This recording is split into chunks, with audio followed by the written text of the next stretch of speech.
Welcome back to The Fix. Of course, we're in conversation with Economic Development Minister Ebrahim Patel. Minister, before the break, you were busy talking to us about the interesting things that the legislation is also saying about big firms and about workers. One of the really interesting part of the package is that the new law, would provide for a greater opportunity for collaboration by large firms. Many firms have complained that we can often achieve national economic goals if we allow them an opportunity to cooperate. And the law is very strict. So what we've done now is we've introduced a greater opportunity to get exemption if the collaboration between firms will have a positive impact on industrial output and on employment. So firms would then be able to use that. More certainty in the market with guidelines that the competition authorities have to publish, and an opportunity to get advisory opinions. For workers, a very interesting element of the law is that during a big merger, the competition authorities currently have 4 public interest criteria. We've added a 5th one, and that 5th one is the expansion of ownership in the economy by black South Africans, but also by workers in a firm. So South African schemes. Exactly. South Africa needs to develop our model of economic inclusion, and one that fosters a greater cooperation and collaboration between business and labor, that workers feel committed to the success of the firm, and that the benefits thereof in increased profitability, better performance, are equitably shared between all the stakeholders. When societies have crises, they often find good solutions. Germany at the end of the Second World War, Japan at the end of the Second World War, Sweden at an earlier point when they looked at the economic growth model. So a fancy way of saying stakeholder capitalism, isn't it? It's essentially a social market economy in which everybody feels that there's an opportunity for them.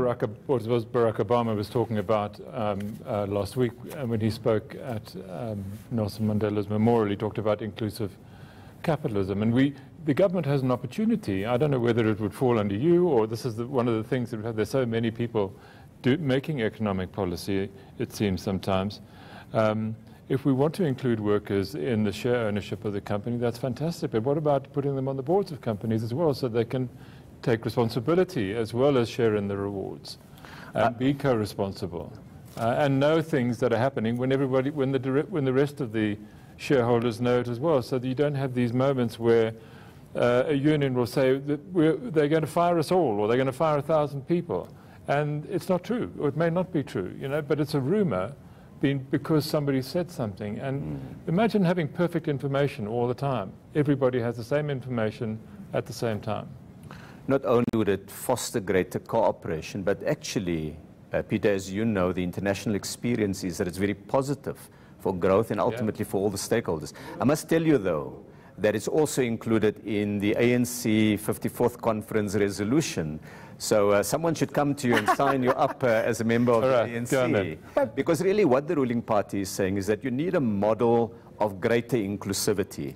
And I think what Peter's talking about, what I'm talking about, what the Competition Amendment Bill is putting on the table is quite a bold package. It's the New Deal on economic transformation, or one element of that New Deal on economic inclusion. What you need is a consensus. But you need it between labour and capital, I suppose.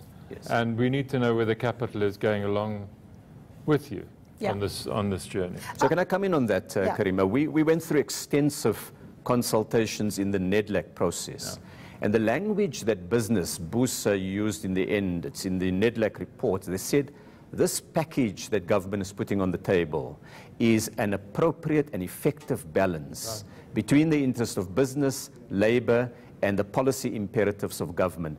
I think it's really saying that business recognize that there's a need for change, and there's a need for a new model to develop. Talking about a new model, Minister, we've got state-owned companies, right? We want to clean them up. We want new models.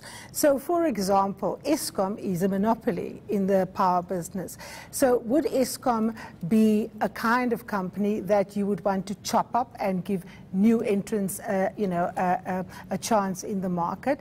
How would you approach this piece of legislation when it comes to a state-owned company like Eskom, for example? So let me first say that the new legislation would cover state-owned companies as well as private sector companies. So we've not done a carve-out, and a market inquiry can therefore look at the effect of monopolies in any sector of the economy. With state-owned companies, obviously there's legislation governing them, so in the end Cabinet would have to make those decisions, fairly so. I mean, those are public assets, and to the extent that there's a need to change, those would have to be Cabinet decisions. But what the competition authorities can do, they can surface the problems in the conduct of private monopolies or public monopolies. And they can indicate the kind of solutions that may be possible that would allow us to unlock growth and make that growth more inclusive, which essentially is what we're driving to do with the new legislation.